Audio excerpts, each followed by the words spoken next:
جب اس کائنات میں کچھ بھی نہ تھا تو صرف اللہ کی ذات موجود تھی، جس کی نہ ابتدا ہے اور نہ انتہا۔ پھر اللہ نے تخلیق کا ارادہ فرمایا۔ جامع ترمذی کی روایت ہے، نبی کریم صلی اللہ علیہ وآلہ وسلم نے فرمایا کہ اللہ نے کائنات کی تخلیق سے 50,000 سال پہلے سب سے پہلے قلم کو پیدا فرمایا اور کہا کہ لکھ، جو بھی ہو چکا اور جو ہونا ہے اس نے لکھ دیا، اور ہم اسے تقدیر کہتے ہیں جو لوح محفوظ میں درج ہے۔ اللہ نے 4 چیزیں، قلم، آدم، جنت عدن اور عرش کو اپنے ہاتھ سے تخلیق کیا، اور یہ عرش اللہ کی سب سے بڑی اور بھاری مخلوق ہے۔ پھر اس ذات پاک نے 6 دن میں آسمانوں اور زمین کو پیدا فرمایا۔ یہ 6 دن اللہ کے دن ہے، یہ زمین کے دن اور رات کی طرح نہیں۔ قرآن حکیم میں اللہ تعالیٰ نے بیان فرمایا ہے کہ وہ دن ہمارے دنیا کے دن سے 50,000 سال کے برابر بھی ہے اور 1,000 سال کے برابر بھی۔ لہٰذا اس دنیا کے دن اور رات کو اللہ کے دن اور رات پر قیاس نہیں کیا جا سکتا۔ اور اس تخلیق کے کائنات سے پہلے اس کا عرش پانی پر تھا، اور یہ عرش تمام مخلوقات کی چھت ہے جو جنت الفردوس کے اوپر ہے۔ قرآن حکیم میں اللہ کے عرش کا ذکر مختلف صورتوں میں 25 بار آیا ہے۔ سورۃ طٰہٰ کی آیت نمبر 5 میں فرمایا گیا کہ رحمان جو عرش پر استوا ہے، اللہ عرش پر براجمع ہے اور کائنات کا نظام چلا رہا ہے۔ لیکن یہ عرش کیسا ہے؟ ہم اس کی کیفیت اور حیت کے بارے میں کچھ نہیں جانتے، اور نہ ہی ہم عرش کے تصور کو کسی تصویر یا تمثیل میں نہیں ڈال سکتے، کیونکہ یہ امور متشابہات میں سے ہیں جن سے منع فرمایا گیا ہے۔ ان امور کی گہرائی اور حقیقت معلوم کرنے کے لیے ہر قسم کی کوشش کرنا اور سوال کرنے کی اجازت اسلام میں نہیں دی گئی، کیونکہ انسان کے پاس وہ ذریعہ علم موجود نہیں جن سے ان کی حقیقت کو معلوم کرے۔ امام مالک رحمۃ اللہ علیہ سے جب اللہ کے عرش کے بارے میں سوال کیا گیا تو انہوں نے فرمایا کہ استوا کا معنی معلوم ہے، لیکن اس کی کیفیت مجہول ہے، اور اس پر ایمان لانا واجب ہے، اور اس کے بارے میں سوال کرنا بدعت ہے۔ لہٰذا عرش کے بارے میں ہمارے پاس ذریعہ علم قرآن اور حدیث ہے۔ اللہ تعالیٰ نے اپنے علم میں سے جتنا چاہا انسان کو عطا فرما دیا۔ رسول کریم صلی اللہ علیہ وآلہ وسلم نے فرمایا، بے شک اللہ تعالیٰ نے مخلوق کی تخلیق سے پہلے ایک کتاب لکھی، بے شک میری رحمت میرے غضب پر غالب ہے، اور یہ اس کے پاس عرش کے اوپر لکھا ہوا ہے۔ اللہ نے فرمایا، 7 آسمان اور زمین میری کرسی کے نیچے ہیں۔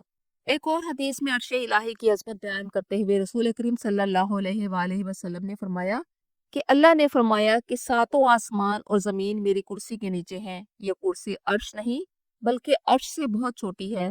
یہ اللہ کے استوا کرنے کی جگہ نہیں بلکہ یوں سمجھیے عرش پر بیٹھنے کے لیے پاؤں رکھنے کی جگہ ہے، اور یہ کرسی اتنی بڑی ہے کہ 7 آسمان اور زمین کرسی کے مقابلے میں ایسے ہیں جیسے ایک انگوٹھی صحرا میں ہو، اور کرسی عرش کے مقابلے میں ایسے ہیں جیسے ایک انگوٹھی بہت بڑے صحرا میں۔ اللہ کی یہ تخلیقات انسان کے گمان سے بھی نہیں گزر سکتی۔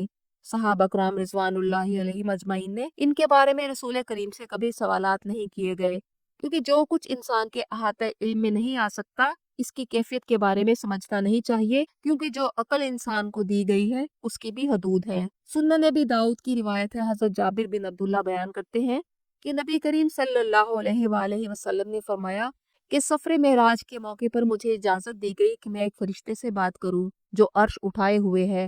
اس کے کان اور کندھے کے درمیان کی مسافت 700 سال کی ہے۔ یہ فرشتے ہر وقت اللہ کی تسبیح بیان کرتے رہتے ہیں۔ سورۃ المومن کی آیت نمبر 7 میں فرمایا گیا، جو فرشتے عرش کو اٹھائے ہوئے ہیں اور جو اس کے گرد ہیں، وہ اپنے رب کی حمد کے ساتھ تسبیح کرتے ہیں، اس پر ایمان رکھتے ہیں اور ایمان والوں کے لیے مغفرت کی دعا کرتے ہیں۔ نبی کریم نے فرمایا کہ یہ کلمات سبحان اللہ و بحمدہ سبحان اللہ العظیم عرش کو بھر دیتے ہیں، اور یہ تسبیحات عرش تک پہنچتی ہیں، اور یہ تسبیحات عرش کے ارد گرد بھن بناتی ہیں اور چکر لگاتی ہیں۔ ان کا ثواب بہت عظیم ہے۔ نبی کریم صلی اللہ علیہ وآلہ وسلم نے فرمایا کہ عرش کے نیچے ایک خزانہ ہے، اور اللہ تعالیٰ نے سورۃ بقرہ کی آخری 2 آیات مجھے عرش کے خزانے سے عطا فرمائی۔ اور بعض روایات میں ذکر ہے کہ لا حول ولا قوت الا باللہ بھی ایک خزانہ ہے جو جنت کے خزانوں میں سے ایک ہے۔ باقی عرش کے خزانوں کی حقیقت اللہ کے پاس ہے، یہ غیب کا معاملہ ہے، اللہ نے اپنے کسی مخلوق پر ظاہر نہیں کیا۔ قرآن حکیم کے مطابق قیامت کے دن 8 فرشتے اللہ کا عرش اٹھائے ہوں گے، اور قیامت کے دن اللہ کے عرش کے سائے کے سوا کوئی سایہ نہ ہوگا۔ اور نبی کریم صلی اللہ علیہ وآلہ وسلم کے فرمان کے مطابق 7 قسم کے لوگ ہوں گے جنہیں عرش کا سایہ نصیب ہوگا۔ ان میں پہلے نمبر پر عادل حاکم ہے، پھر وہ شخص جو اللہ کی عبادت میں پلا بڑھا، اور تیسرے نمبر پر وہ شخص جس کا دل مسجد میں لگا رہتا ہے، چوتھے نمبر پر وہ دو لوگ جو اللہ کے لیے محبت کرتے ہوں، مل کر اور جدا ہو کر، پانچویں نمبر پر وہ مرد جسے کوئی خوبصورت اور اعلیٰ نسب والی عورت برائی کی دعوت دے اور وہ کہے میں اللہ سے ڈرتا ہوں، چھٹے نمبر پر خفیہ طور پر صدقہ دینے والا یعنی ریاکاری سے بچنے والا، اور ساتویں نمبر پر وہ شخص جو تنہائی میں اللہ کو یاد کرے اور اس کی آنکھوں سے آنسو بہ نکلے۔ روز حشر جب سورج صرف 1 میل کے فاصلے پر ہوگا، لوگ اپنے پسینے میں ڈوبے ہوں گے، تو یہ 7 قسم کے مبارک لوگ ہی اللہ کے عرش عظیم کے سائے میں ہوں گے۔ عرش اللہ تعالیٰ کی کبریائی اور عظمت کی سب سے بڑی نشانی ہے۔ وہ رب العرش العظیم ہے، وہ رحمان عرش پر مقیم ہے جیسا کہ اس کی شان کے لائق ہے۔ ہم اس کی کیفیت سے ناواقف ہیں۔ دعا ہے کہ اللہ روز آخرت ہمیں اپنے عرش کے سائے میں جگہ عطا فرمائے، اور اے ہمارے رب ہمیں ان 7 خوش نصیب گروہوں میں شامل فرما جن پر تو رحم فرمائے گا اور انہیں اپنے عرش کے سائے میں جگہ عطا فرمائے گا۔ آمین ثم آمین۔